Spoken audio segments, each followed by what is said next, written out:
Հովանավանքում անսովոր լռություն է։ Երբեմն նկատելի են դառնում զբոսաշրջիկների ստվերները։ Վանքում ոչ տպիր կա,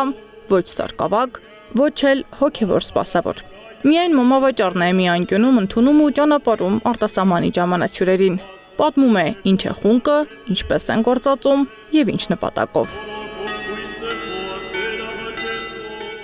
Փոխարենը վանքի շուրջ բոլոր ուժային կառույցների ներկայացուցիչներ են։ Վանքի մոմավաճառն ասում է, արդեն 3-րդ ամիսն է ԱԱԾ-ն է հսկում վանքը։ Հսկում են ու պաշտպանում, բայց ում են հսկում, ինչից են պաշտպանում։ Այս հարցերի պատասխանները որևէ մեկը չգիտի։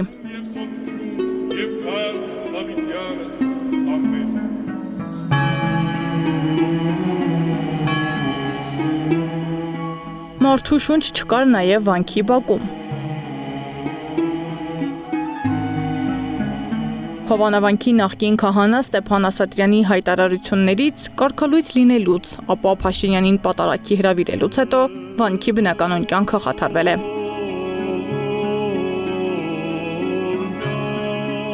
Տևական ժամանակ է վանքում արարողություններ գրեթե չեն լինում։ Տեսախցիկներից հեռու մեզ պատմեցին, որ վերջին ամիսներին 45 պսակադրություն է չեղարկվել։ Զույգերը պարզապես պսակադրության օրը չեն եկել եկեղեցի։ Այսօր Հովանավանքում պսակադրվում են օտար երկրների ժամանած մեր հայրենակիցները, որոնք հավանաբար տեղյակել չեն, ինչերի միջով է անցնում 4-րդ դարի այս գողտրվանքը, Հովանավանքը։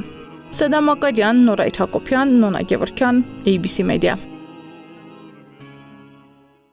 Բաժանորդագրվեք YouTube-ի մեր ալիքին, հետևեք մեզ Facebook-ում, Instagram-ում, Telegram-ում, WhatsApp-ում եւ TikTok-ում կամ այցելեք պաշտոնական մեր կայքի 3w abcmedia.am։